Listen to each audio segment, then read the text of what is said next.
Hi guys, Mindstone here. So today we're going to be talking about Control Shaman. This video comes as the the fourth video in the series where I show off some Witchwood decks. But as most of you probably know, Shaman is not the fourth class if you count them alphabetically.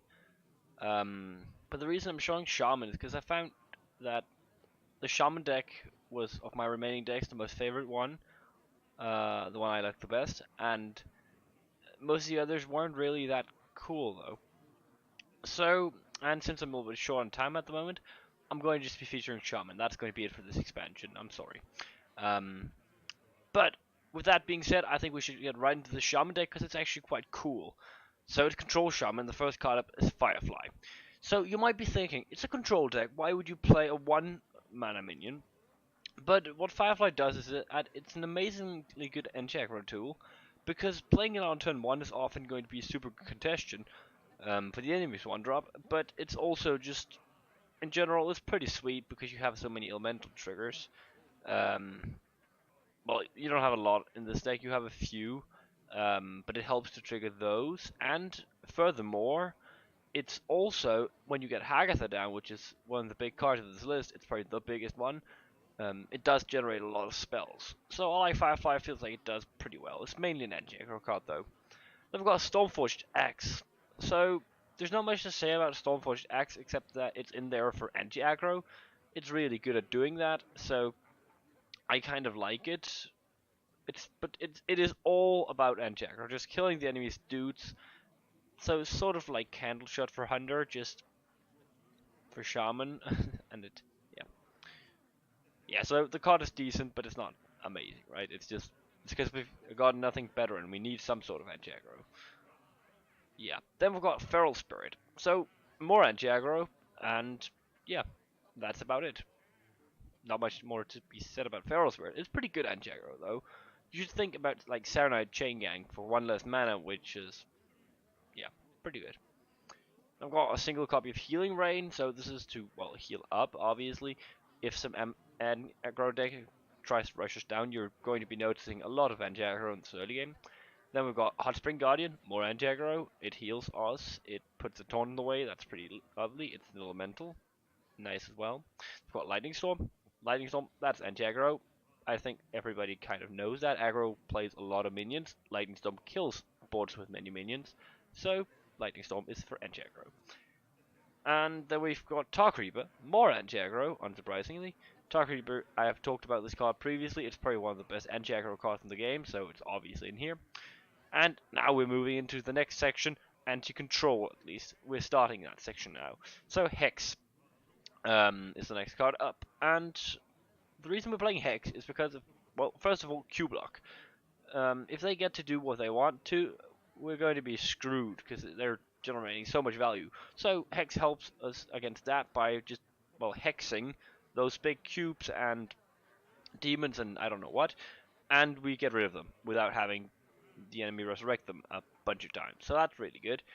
Also, against all the Spiteful decks, if they pull out Spiteful Summoner on turn 6 or something, we just can't deal with it unless we hex, well, that 10 drop they're going to be summoning. So Hex also for that. It's really just single target removal, which is also making sure that they don't get any sort of resurrections going. Yeah, so it's just a generally useful tool in my opinion. We would probably play more hexes if we could, but it's a little bit bad now since it's 4 mana instead of 3 mana, which was before the nerf, which happened like last year. Yeah, well, then we've got a Sandbinder, which is card draw. It's a control deck, we need to not run out of cards, therefore we play Sandbinder. The deck has 2 disjunct phases really, though, which is something you should be keeping in mind. There's the phase where you haven't played Hagatha yet. At that point, you're going to be struggling for card draw and to get the right cards. That's going to be a problem for you, and you're going to really like this card draw. When you get Hagatha, you're going to have too much card draw. You're going to not be able to get rid of your minions and your spells, and that's going to be really annoying, but if you can manage, it's still pretty lovely. So, the Sandbind is just card draw. I've got Tulvia Stone Shaper. Obviously, it's anti-aggro, but again, it's one of the elemental triggers we have, but with this one, you don't care terribly much about the trigger. It's just play it, get some out of it, but it's pretty good though. It's super nice edge aggro. And then we've got the next card up, Volcano. So this is probably the ultimate board clear we have, because it's going to kill about everything, tall and wide. The enemy board has to be really big for this to not obliterate it. Of course, we anticipate that we have nothing on board when we use Volcano, because Volcano, while you have a board, is pretty bad. Yeah, but it's really just for clearing enemy boards. So if you get it behind, this is just going to reset the board, which is often amazingly good against aggro. Yeah, I've got Fire Elemental. So Fire Elemental, a value minion. It's pretty big. 6/5 is good. The damage is lovely, and yeah, that's about it. It's an elemental as well, but it's just a big minion, and kind of it has the ability to remove things when you play it, so it's kind of fast in that way, which is nice. Yeah, and then we've got Hagatha, which is the core card. So instead of using like 5 seconds to talk about this card, I'm just going to actually talk a little bit more about it. So of course it's 8 mana, that's a lot, but when you play it, you get to deal 3 damage to everything. First of all, that's a really good board clear. It's really useful against aggro, since they're often going to have like small minions or middle-sized minions, and this just kills everything. So that's pretty nice. It's often a reset, and you get the 5 armor as well, which is often actually important, since against an aggro deck, every point of health really matters, and that stabilization effect from Hagatha combined with the board clear is really powerful there. So that being said, there's the hero power you get. So first of all, I thought Shaman spells are crap. Why would you want random Shaman spells? But I've realized, actually, Shaman spells are not crap, if you get them for free. So it makes a lot of sense giving every minion a battle cry saying add a random Shaman spell to your hand. That's pretty good. So Hagatha's hero power suddenly gets to generate a damn ton of value. And there are certain cards that you can get out of it that are just completely bonkers and like might just win you the game on the spot, such as a Spirit Echo onto a big board in a control matchup, or a Lightning Storm against aggro, or whatever. There are a lot of good things you can get, and really, I think I'm just pretty happy about the card. I think most of this deck's problems are about balancing the card draw you receive from Hagatha, and the card draw you have before, the 2 phases I talked about previously. But yeah, Hagatha is a pretty good card, so it's sort of the core card in the deck. I've got Kalimos, and we've got Kalimos because he's broken as... Well, he's really broken. So, and he's also the reason we're playing a lot of Elementals, simply because that makes it a lot easier to trigger him, and if we can trigger Kalimos reliably, that's pretty strong. Also, just the fact that he can act as a board clear, he can heal, he can fill a board, or actually be used as a finisher, it's super useful. You will usually, in almost all cases, not play Kalimos before you have an elemental trigger. So you need the battle cry, it's really important. And most often you're going to pick damage to the enemy board, because that's just super good. But healing is completely viable, and sometimes of course damage if you need to kill the enemy. Filling your board is usually bad. You don't want to do that a lot, but it can happen that it's the best play, even though I don't remember when I've seen that. Yeah, but yeah, then we've got Primordial Rake for about the same reason. It's pretty big, it's good against aggro, and yeah, well it clears the enemy board while putting on a big body, which is lovely. So it's a lot of value there. I've got Lich King. He's a big fat taunt, and he generates a ton of value. It's pretty obvious why we're playing him, I think. Yeah, so, but he's one of your big value engines. Just keep that in mind. So you have to like throw him out when he's not going to just die if you can control, and while against aggro he's just an 8/8 taunt really. Yeah. I've got Snowfury Giant. So Snowfury Giant is a little bit odd, I think, but we have enough overload for usually discounting it to like say 5 mana. And playing an 8/8 for 5 mana is just pretty good. It can get even cheaper than that. Of course, this is something that you do late game, but I've seen like Spirit Echoes or Ancestral Spirit come out of Hagatha, and combined with Snowfury Giant, that's just really disgusting. So, yeah. It's a pretty solid card. But that was about the deck. It's a control deck, that's pretty obvious. I called it Control Shaman. So you always play for that outlasting. And I think it outlasts about any deck. I've seen the meta. I don't remember any exceptions, even though there might be some infinite deck out there that you can't outlast. But with that being said, I think we should get right into an example game. Okay guys, here we are, going into an example game with a control shaman. So we're going to be looking for aggro, but we should be okay against control as well. It's really a matter of when we get Hagatha. The earlier we get it, the more we have the chance against control. And it will be a rogue we're going to be facing. So that, I assume, is aggro. For Doomhammer. And Snowfury Giant's obviously terrible against aggro, and Sandbinder's really slow as well, so we're going to throw those away. Stormforge Jax is really lovely. Perhaps against Rogue, it's not the best we could have had, but it's okay. And Hot Spring Guardian is pretty sweet too. Yeah, so it's going to be aggro, it seems, with this Baku Rogue. That Hero's Paw is pretty disgusting. We can't do anything about it, but it is.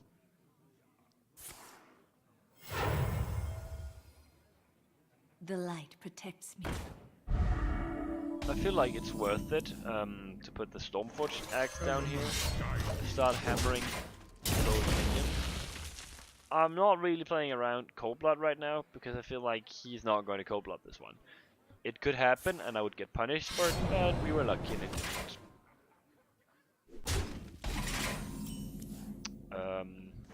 I think playing 2 Fireflies is just a much better play than playing Totem. There's still a lot more tempo in it, and I don't feel like we're going to be lacking value in this matchup. So we're just going to try to out-tempo him so we can survive. Halt! Who goes Here comes there? a Hinge Clan Thug. That's pretty scary.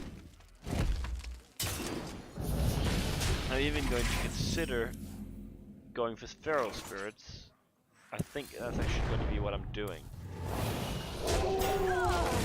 Because it means we can block this from going face, and we can block the dagger from being very efficient. We can save the 1/1. There's a lot of good things about that.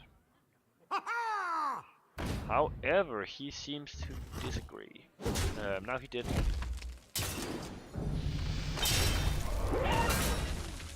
Force himself hero power, and those are going to have to trade, or we're going to be able to do the stuff, which is something he is not interested in. However, we're just going to use the Hot Spring Guardian to heal up and block another attack from it.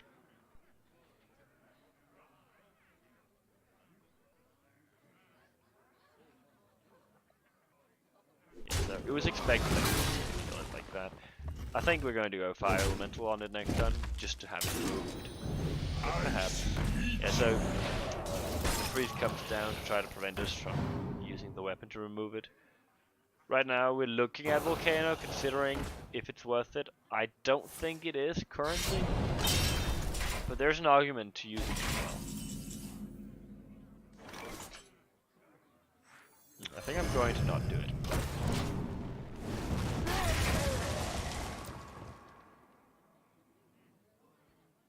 You are not welcome here. Yeah, so this is a super aggressive line from him. And I'm a little bit unsure how I want to react to it, because we still have a lot of health.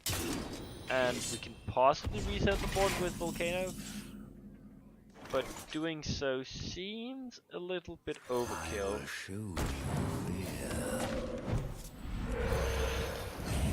Elements guide me. I'm just going to use standard removal tools, and we should be able to stabilize with Primordial Drake or Lich King next turn.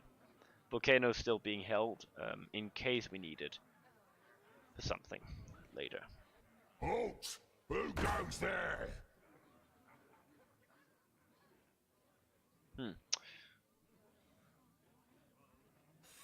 This guy's So toast. SIH comes down.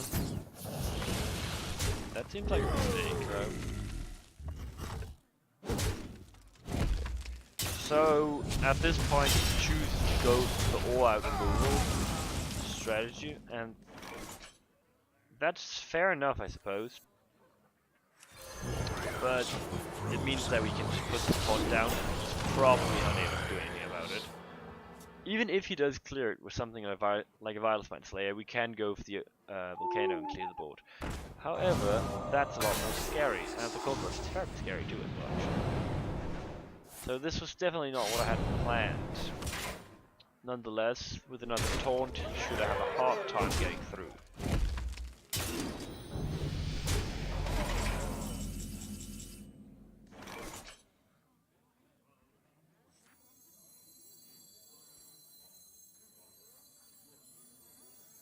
So, I'm not really sure Primordial Drake is good enough for us to survive. But it's probably the best that we have.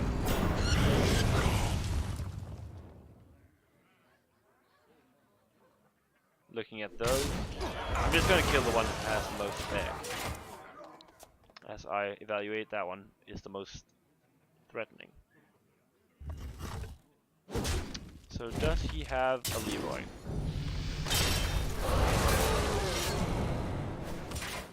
Perhaps?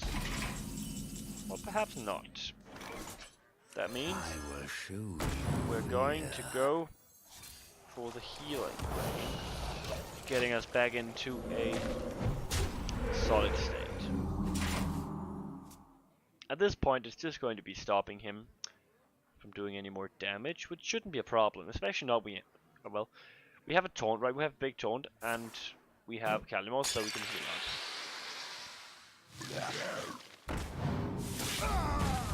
If Vital Spine Slayer comes out, it's pretty scary, to be quite honest. It is pretty scary. But as of such, if he doesn't find a really good top deck here, we have simply just blocked it, which is fine.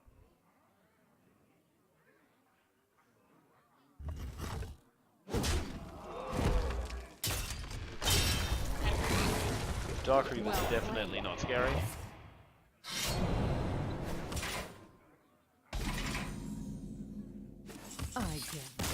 Yeah, and he's not getting through, and he knows that. We can block him from this point on. But yeah, I hope that showed a little bit about the deck. So, even though we didn't get to play the Hagathon, I'm going to guarantee that it's a lot more fun once you get that one down and can actually throw away all those random spells. But nonetheless, it showed how the deck works, and I'm actually fairly content with that. So, with that being said, I hope you guys have a nice day and that you might try the deck. And I will see you in my next video.